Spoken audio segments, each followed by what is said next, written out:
This is explaining how to, a couple of examples, ways that you can add polynomials. First is identify like terms and combine. So our problem here has parentheses around. The parentheses are just placeholders. They actually have no purpose when it's an addition problem. So I'm going to go ahead and erase the parentheses. And this way I can now look at the whole picture and simply group things that are the same.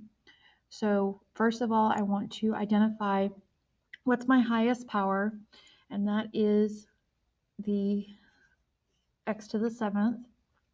And I'm going to look through and see if there's any other x to the 7th left, and there are not. So I'm going to go ahead and write that one down.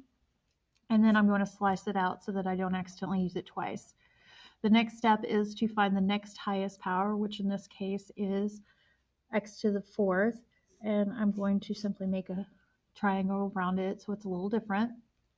And I'm going to look for any more x to the 4ths. There are none, so I'm just going to copy it down.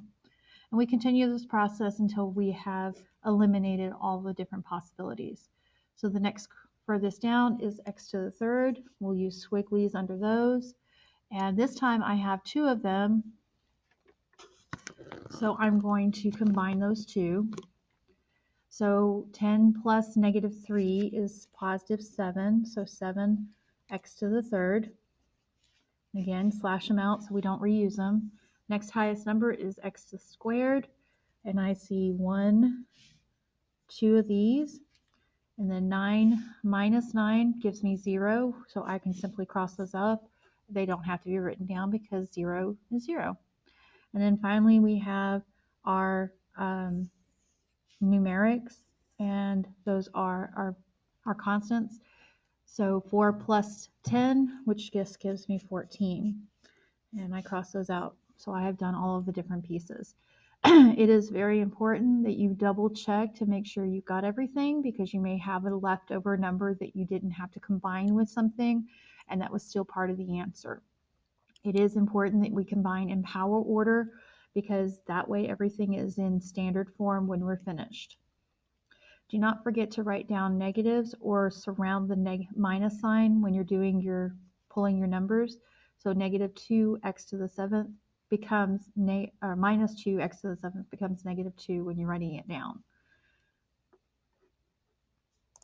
Another way that you can do this is you can rewrite your equation so that all of your like powers are in above and beyond above each other, and that way you can just simply add down. Again, it is important that you align in power order. So I'm going to take the first equation and I'm going to cover up the second one and simply rewrite this one in new power order. So 11x to the 7th plus x to the 6th minus 6x. And now I'm going to write my second problem underneath the first one. Now something that I might have to do is move over the negative 6x to allow room for something that might go between x to the 6th. Some exponent that might become between x to the 6th and 6x. So I see that I have a 5x to the 4th, and that doesn't match any of my numbers above it, so I'm going to stick that in that area between there. And because I need to add, I'm going to add a 0x to the 4th above it. Minus 6x, I have a minus x, which goes below the minus 6x, and then I don't have a number in the first equation, but I do have a constant in the second equation. And now I can add down. 0 plus 14, 14, negative 6 plus negative 1, negative 7x, 0 plus 5, 5x to the 4th, 0 plus 1 is 1x to the 6th, which I don't actually have to write the 1, and then plus 0x to the 11th, 7x to the 11th, so we end up with 7x to the 11th plus 6x to the 6th plus 5x to the 4th minus 7x plus 14.